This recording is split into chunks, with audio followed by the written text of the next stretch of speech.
And as you know, sisters and brothers, in these times, it is becoming more and more difficult for developing third world countries to go forward. Because unfortunately, our economies remain by and large dependent on and tied to the capitalist world economies. And therefore, when the capitalist world goes through their cyclical crises, one after the other, it has an immediate effect on us. As we say at home, when the capitalist world catches a cold, we catch pneumonia. And the crisis in the capitalist world has been deep. In all of the developed, industrialized countries, there is greater and greater unemployment. And as this unemployment goes deeper and deeper into the society, the people who feel it the most are the poor and working people. The massive cutbacks.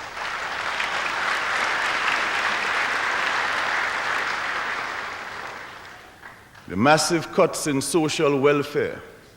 The cuts are not coming in the arms race. The cuts are not coming out of the arms budget. I understand the talk is to spend $3 trillion over 5 years. The mind boggles. That is the kind of money that is supposed to be consumed in arms.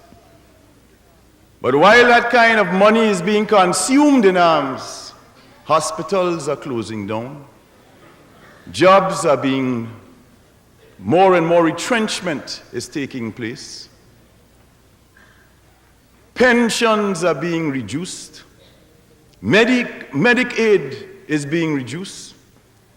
In other words, the arms is swallowing up the money. The people are not benefiting.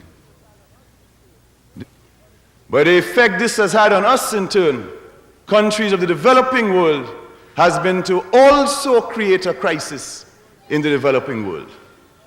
In the developing world as a whole, it is now estimated that our debts exceed $650 billion. That is how much money we owe collectively.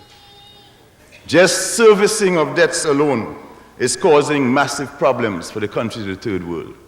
Last year, $131 billion was spent on the countries of the third world in just servicing their debt, just paying the interest, not 1 cent back on the capital.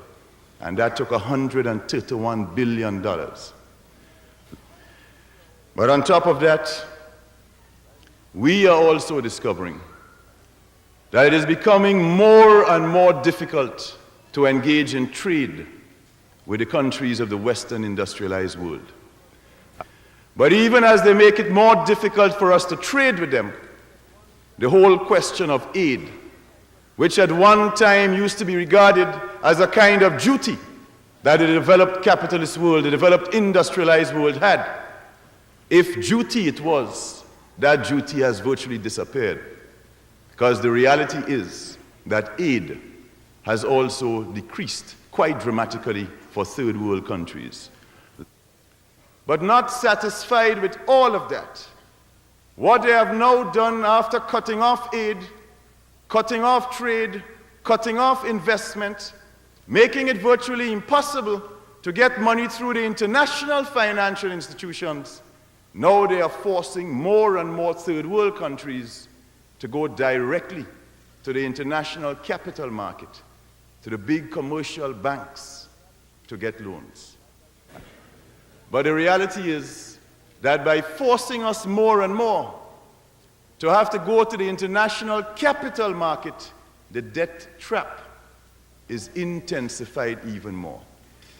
And while all of this is going on, sisters and brothers, there are so many people in the world who are unemployed, so many people in the world who are going hungry, to bed hungry every single night.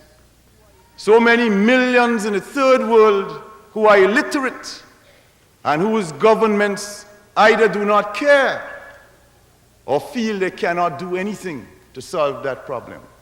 Unemployment, hunger, malnutrition, disease, illiteracy.